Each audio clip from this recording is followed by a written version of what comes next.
Welcome to AJP Audio for August 2024. I'm Aaron Van Dorn. Today on the podcast, I spoke with Dr. Evan Krueger, an assistant professor at the Tulane University School of Social Work. Dr. Krueger and colleagues have a paper in the August issue of AJP looking at the impact of change in continuity and sexual identity on mental health outcomes among people who identify as sexual minorities. Following that, we'll again speak with the American Journal of Psychiatry Editor-in-Chief Dr. Ned Kalin about the rest of the August issue and what brings it together.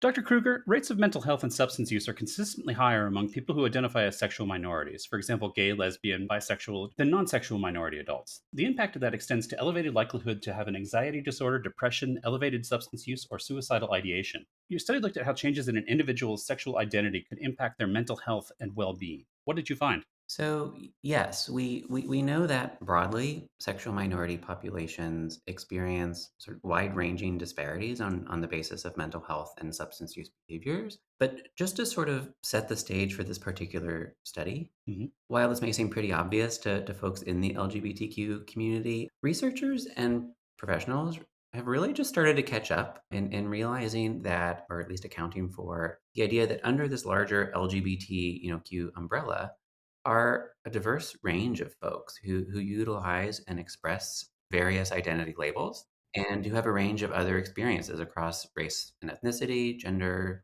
age, socioeconomic status, and other characteristics. And the point that I'm trying to make is that I feel we're just starting to catch up in our understanding of why all these health disparities are pretty universal, the magnitudes of those disparities and possibly the underlying causes of them vary across differing groups. And so that was sort of an underlying motivation for this study. So, for instance, we know that on average, folks who identify as bisexual, and particularly women, tend to report on average worse mental health and more substance use. And that's above and beyond both heterosexual and lesbian and gay identified folks. So, this led to sort of an interesting thought experiment. What if people change identities, right? And I'm sort of putting this bluntly, but when someone adopts a bisexual identity, do they suddenly take on the increased health burden of other bisexual folks? Right? And it's obviously not as simple as that. And even if we can answer that specific question, it opens up a whole range of new questions that, to sort of try to get the reasons for why that might be the case. But it was an interesting starting place. And so what we found was that broadly, those who changed identities over the course of the study were at higher risk for developing poor mental health and increasing problematic substance use over the course of the study. Your study used data from the Generations study, which looked at a cohort of cisgender sexual minority adults. What can you tell us about this group? Well, I've mentioned the existence of behavioral health disparities between cisgender sexual minority and cisgender heterosexual adults. And we've seen these patterns both in clinical and community based samples, as well as in US nationally representative samples. So, to give you a little bit of a background about this sample, the Generation study followed a US probability sample of cisgender sexual minority identified adults from three different age cohorts over a 3-year period. Mm-hmm. The sample was recruited in 2016 and they were followed once per year until 2018. And to collect this sample, the study investigators partnered with Gallup, the research and analysis organization that's famous for conducting nationwide public opinion polls. So this partnership was pretty innovative. And by essentially piggybacking the Generation study onto Gallup's existing efforts, the Generations team was able to recruit a nationally representative sample of sexual minority adults at a time when that was still considered pretty difficult to do. Mm-hmm. And so while some other nationally representative surveys certainly did collect sexual identity data at that time, the response options to those questions were largely, and still are, by the way, limited to a few identity choices: lesbian, gay, and bisexual. So, one of the ways in which Generations was innovative was in its assessment of identity in at least a somewhat more comprehensive way. The large majority of your sample, over 90%, reported a consistent sexual identity over the course of the study period. For those who reported a change in sexual identity, how did they differ from the rest of the study group? Yeah, for sure. So, I don't know that it's surprising that most sexual minority adults didn't change their identity over a 2-year period. Like, I know Mhm. my own identity has remained stable over the last 2 years. Sure. So I actually think the surprising finding was that nearly 10%, I think it was 9%, reported an identity change in just a 2-year time span. So even though we tend to think of identity development as more of an adolescent process, this shows that identity development, and that sometimes means changing the label you use to describe your identity, truly is a life course process. But to answer your question, we did find that those who reported a change in sexual identity differed from those who did not in terms of both their age and sex, with both younger and female respondents being more likely to report a change in identity compared to older and male respondents, respectively. And importantly, we know that mental health and substance use rates do vary across those demographic characteristics. So, what's notable here is that even after controlling for those and other factors in our analyses, we found that identity changes were uniquely associated with increased mental health and substance use challenges. You found some differences between male and female participants who experienced a change in sexual identity over time. What did you find there? So let me take a little bit of a step back and explain our process a little bit. Sure. So for both males and females, we looked at folks' use of both monosexual and plurisexual identities. Hmm. So monosexual is most easily described as having attraction to one sex or gender, right? And so for many of us, including heterosexual folks, are monosexual. We are attracted to and have relationships with either same sex or opposite sex partners, right? And among sexual minority population, lesbian and gay identified folks can also be thought of as monosexual, right? They experience attraction to members of the same sex. So plurisexual, on the other hand, it's kind of an umbrella term, but it refers to folks with at least the potential for attraction to more than one sex or gender. And this includes people who identify as bisexual, pansexual, and queer, among other identities. So, with those terms in mind, we simply categorized participants into one of four different groups for analysis. We looked at those who consistently held a monosexual identity over the 2 year period. We looked at those who consistently held a plurisexual identity over that 2 year period. And then we looked at those who changed from monosexual to plurisexual, and those who changed from plurisexual to monosexual between baseline and follow up. So, based on the type or the direction of change from monosexual to plurisexual or from plurisexual to monosexual, we found some interesting differences between male and female participants in their behavioral health outcomes. And generally, what we found was that among females, those who adopted a plurisexual identity, so those who identified as monosexual at baseline and later identified as plurisexual, they took a hit in terms of their mental health. And then conversely, among males, we found that adopting a monosexual, so those who originally identified as plurisexual but then later identified as monosexual, they took a hit in terms of their mental health. And regardless of the direction or the type of change, males who reported either, type of change from monosexual to plurisexual or the reverse, they experienced an increase in problematic alcohol and other drug use. What are the clinical implications of your findings for people who are working with these sexual minority individuals? Yeah, I think these findings point to identity change as a unique sort of quote unquote developmental period during which people might need a little more support, right? So, first, I think it's really important to highlight what these findings do not suggest. So, we certainly found that identity change was associated with reductions in mental health and increases in problematic substance use. Hmm. But there is no evidence to suggest that we should be making efforts to influence one's identity developmental trajectory, for instance, through so-called conversion therapy, or that it even would even be effective and affecting a positive impact on sexual minority behavioral health. And in fact, there's ample research to show the opposite, right? That efforts such as these are incredibly harmful to sexual minority health and well-being. Instead, we hypothesized that along with changing one's identity come other changes in one's environment, both positive, negative, and neutral. So think about it. As you're engaging with and taking on a new identity, you might form new friendships or other relationships. And for instance, you might find yourself hanging out in different spaces, which may or may not include bars or nightclubs that facilitate substance use, right? So the point that I'm trying to make is that these environmental changes that come along with identity change may impact your mental health and substance use behaviors. And so I think these findings suggest that clinicians working with sexual minority clients, and particularly those who may be sort of actively, quote unquote, figuring it out or exploring their identities, they may need a little support managing stress and new experiences and possibly identifying healthy coping strategies for dealing with these new life stressors. What were the limitations of your study? So, this study didn't include transgender or other gender diverse populations, including genderqueer and non binary folks. Hmm. But you can think about how there might be parallel processes with gender identity development and change, as we see with sexual identity. And so there still is a need to explore how gender identity, fluidity, and change may be associated with behavioral health.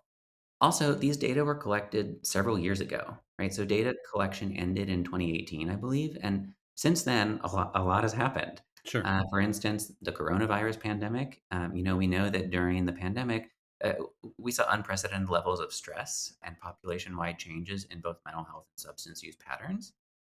Also, the generation study was sort of born out of this idea that the landscape for sexual minorities was improving with increasing legal protections and, at the time, the recent passage of marriage equality, like shortly before the study began. But now it's no secret that we find ourselves in a very different socio-political climate in which, for instance, politicians are spewing harmful rhetoric about sexual and gender minority population. And some of those legal protections are being rolled back. So it's very possible that our finding that 9% of participants changed their identities over a 2-year period might look a little different now. I'm just guessing here, but perhaps we'd see fewer folks being willing to explore and change their identities. Or perhaps we'd see fewer people identifying as sexual minorities, at least sort of openly on a survey overall. Given the fact that the older populations in your sample tended to be more static in their identity, is it possible that the changes in sexual identity that you saw are more emblematic of younger people discovering themselves versus older people who have had a chance to experience life? And do you think that that might differ given differing levels of acceptance of people who identify as sexual minorities in society? I think you're probably right. I mean, time will tell, but we do see there's been some other interesting research to show that, for instance, young folks are identifying as LGBTQ, with a non-heterosexual cisgender identity at like very high rates, Sure. compared to like for instance, I think those folks in Generation Z, like nearly a quarter of Generation Z identifies as non-cisgender heterosexual, which is like it's insane compared to like what we Yeah. thought, like the going rate for LGBTQ identity, was like somewhere between like 4 and 10% less than 10 years ago, right? So I think there definitely is sort of a generational difference in sort of willingness to explore and think about identity in a more complex way. I also think that, I understand we're sort of in a weird socio-political climate now, but overall, like young folks have a little bit more of an ability to explore identity. And so, maybe what we're seeing is that they're doing it because they feel that they like can, or that oh, I've seen like in the media, or I've talked to my friends, like I know about all these additional identity labels, and let me try them out, think about them. So I didn't put that super eloquently, but I definitely think there's a little bit of a generational difference in sort of just options, like what's even available to explore, or what's been available to explore. Sure. It seems like if you'd done this study 20 years ago, you would have much different results than if you did it in 10 years from now, as opposed to when you did it at the Oh, moment. absolutely. I want to do this study again.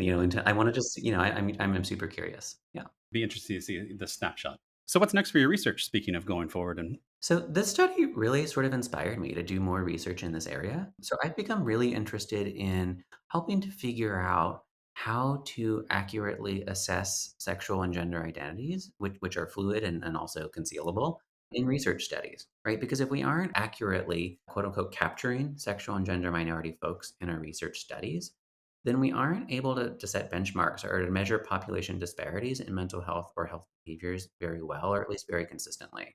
I'm also interested in exploring some of those underlying causes of our findings, right? Or the reasons like why we might see changes in identity over time. And to be clear, I think identity change is a part of healthy development. We saw here that people across the age continuum, yes, it tended to be it tended to be concentrated among younger folks, but across the age continuum, we saw that people across the age continuum do change identities over time. mhm. And I think it's wonderful that despite all of the political rhetoric I mentioned, people, and particularly young people, feel more able to explore and express their identities in ways that haven't been possible before. If we can better understand the why behind identity change, then we can better identify how and when to provide appropriate supports for individuals. Well, Dr. Krueger, thank you for taking the time to speak with us today. Thank you very much. I really enjoyed the conversation. Up next, Dr. Ned Kalin. Dr. Kalin, welcome back to AJP Audio for August 2024. Thank you, Aaron. It's a pleasure to be here. Earlier in this episode, I spoke with Dr. Krueger about the impact of sexual identity continuity and change on the mental health and substance use of sexual minority adults. What can you tell us about that article? Aaron, this is an interesting paper that attempts to understand some of the stressors that individuals with sexual minority gender identification go through. And basically, what this paper is looking at is in individuals that identify as sexual minorities, what impact, if any, is there when they actually change their sexual identities Hmm. on their mental health. And this was a sample that was collected from 2015 to 2018. It's what's called a national probability sample. The period of follow-up was about 2 years. What the investigators found that most of the individuals that identified as a sexual minority remained stable in their sexual identity over that 2 year period. Roughly 91% is what they described. Half of the individuals in this group identified as being consistently monosexual, and the other half identified as being consistently plurisexual. 9% of the individuals actually reported changing their sexual identity over this 2 year period, and 75% of that 9% were females. Hmm. And the outcomes were a bit different for females or males that changed their sexual identity.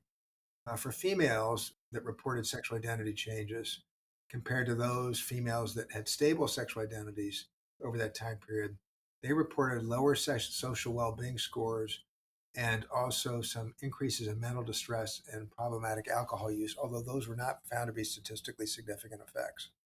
On the other hand, in the males that reported a change in their sexual identities compared to males that remained stable, they had increases in problematic alcohol use and other drugs. So this suggests that in addition to the stresses and strains that individuals who identify as sexual minorities have, and also the increased psychiatric illness that's been associated with that, further stress appears to be associated with actually changing one's sexual identity, and that results in some of the changes that I just talked about. There's a really good editorial accompanying this paper by Dr. Walter Bochting from Columbia University, where he provides a very thoughtful discussion related to the importance of using a developmental perspective in studying gender identity, and how the information from this paper and other work can be really useful in improving the mental health of folks that identify as a sexual minority. Amstadter and colleagues have a paper looking at the differences of impact of post-traumatic stress disorder between male and females in a twin sibling study in Sweden. This is another interesting paper. It also, interestingly enough, has to do with sex differences in a very different way. This is looking at the heritability of post-traumatic stress disorder and trying to ask the question whether or not the amount of likelihood of developing PTSD is heritable, and whether or not that differs by males and females. So males and females can have different patterns of heritability.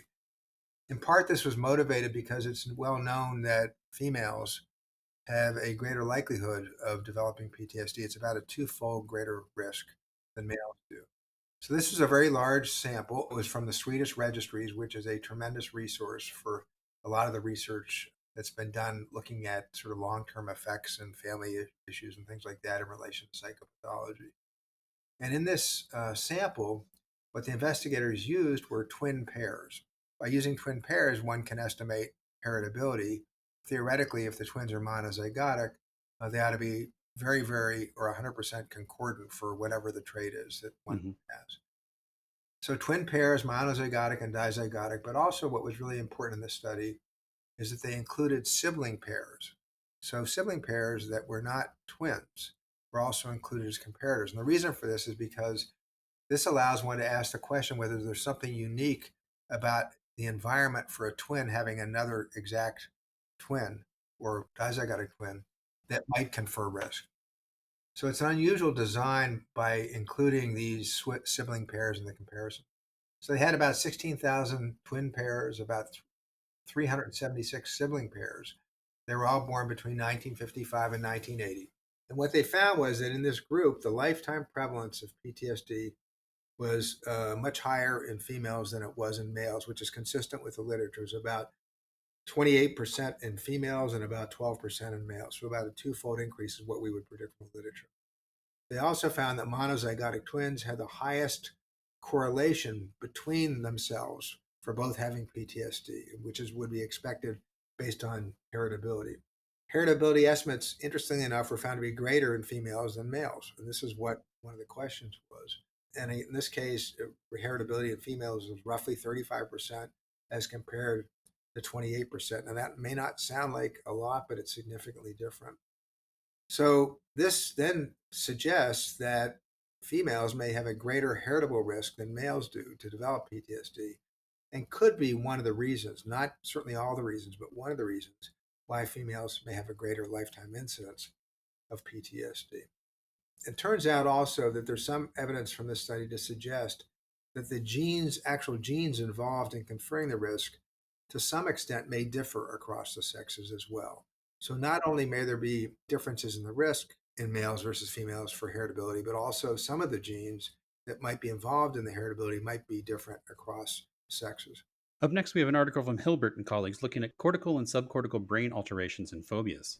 Phobias are among the most common psychiatric symptoms and disorders. And actually, we're all sort of genetically programmed to be afraid of certain things. So, for example, many people, as you know, will report being afraid of not liking blood, or not liking the dark, or not liking heights. And that's because we've evolved to be afraid of those things that are naturally potentially dangerous. However, when those fears become excessive, we call them phobias, because it's not only that I'm afraid of something, it's that I now start avoiding situations where that might occur. And in people that have phobias, again, these can range from being relatively harmless, ooh, I don't like spiders and I'm not going to touch a spider, which many people wouldn't, to, ooh, I don't like spiders and I'm not going to go into the basement, and I'm not going to go into the attic, and I'm not going to go into the bedroom where I saw a spider last week at all, where it's much more, in a sense, function impairing.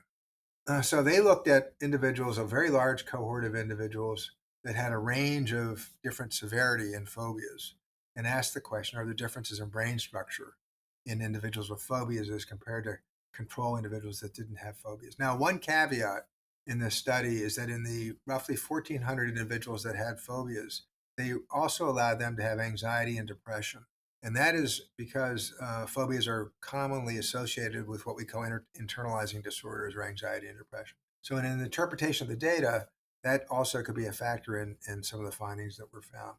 Basically, what they found was that there are some differences in brain structure that they identified in all individuals with phobias.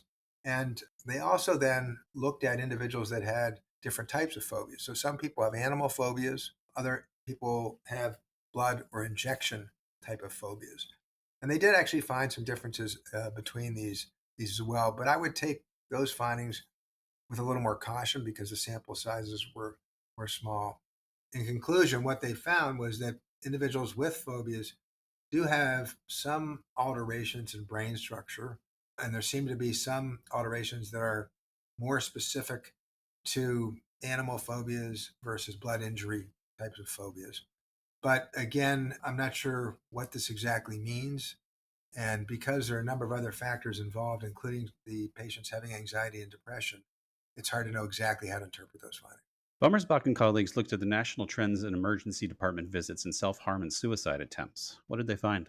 This is an important and interesting demographic study, basically trying to understand what's occurring in ERs in relation to patients coming in with either suicide attempts or self-harm attempts that are related in some way to self-injury or wanting to kill oneself. I don't need to tell you this, but I'll remind all of us that suicide is a tragic and all too common problem worldwide. In the United States, in 2022, it was estimated that almost 50,000 individuals committed suicide. Understanding this data is really important from the standpoint of not only the amount of visits that are occurring in U.S. ERs, but also the trends over time, which is one of the foci of this study. And what the investigators found was that from 2011 to 2020, which was the period of analysis, there was a 3.5-fold increase in the percent of patients that visited ERs or emergency departments with suicide attempts and self-harm behaviors. And that actually in 2020 constituted about 2% of all visits to emergency room departments. When you look at the numbers are going from about 1.4 to 5.4 million visits over that time period. So quite an increase. What's important to keep in mind is that the highest group that was showing up in ERs with these behaviors were young adults and adolescents, which points to our need to be addressing the mental health needs of individuals this age. of youth.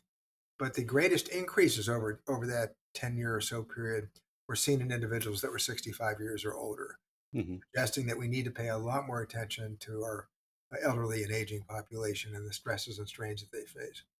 Now, one of the really important takeaways from this study, in addition to what I've told you, is that when they looked at how many of the individuals that presented to the ERs received an intervention or were involved with mental health providers, it was strikingly low at only 16% of those individuals.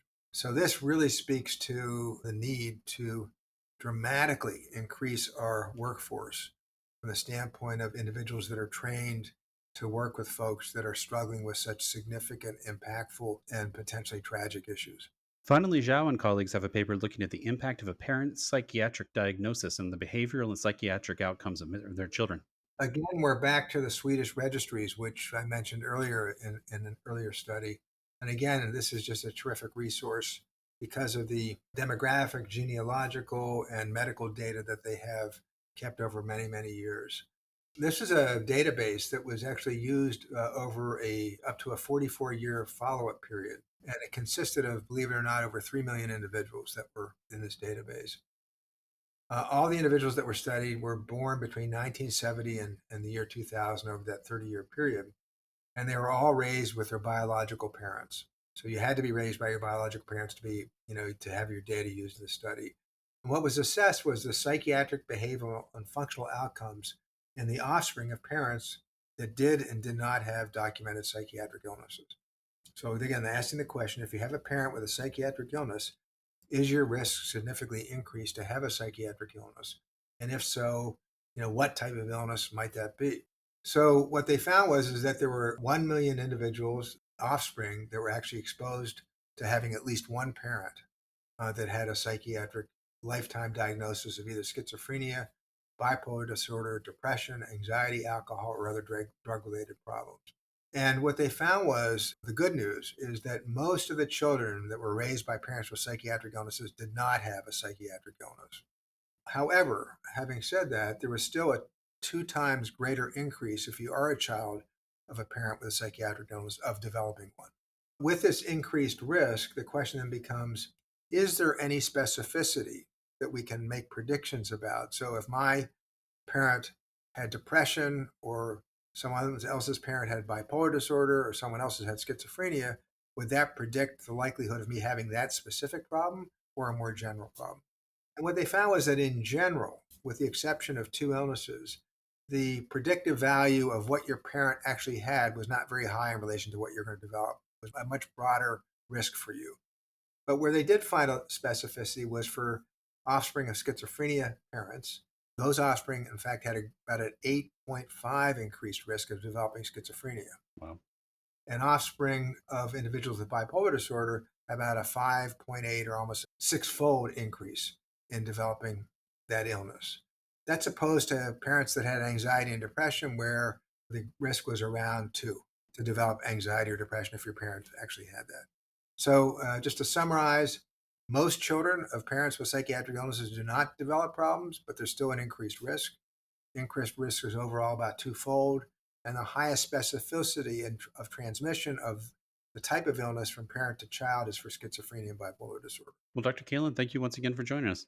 It's my pleasure, Aaron. Thank you. That's all for this month's AJP Audio, but be sure to check out the other podcasts on offer from the APA. In the most recent Psychiatric Services from Pages to Practice, Dr. Lisa Dixon and Dr. Josh Bearson speak with Dr. Sharon Hoover about strategies to invest in mental health provision in schools. That and much more can be found at psychiatryonline.org or wherever you get podcasts. The views and opinions expressed in this podcast are those of the individual speakers only and do not necessarily represent the views of the American Psychiatric Association. The content of this podcast is provided for general information purposes only and does not offer medical or any other type of professional advice. If you're having a medical emergency, please contact your local emergency response number.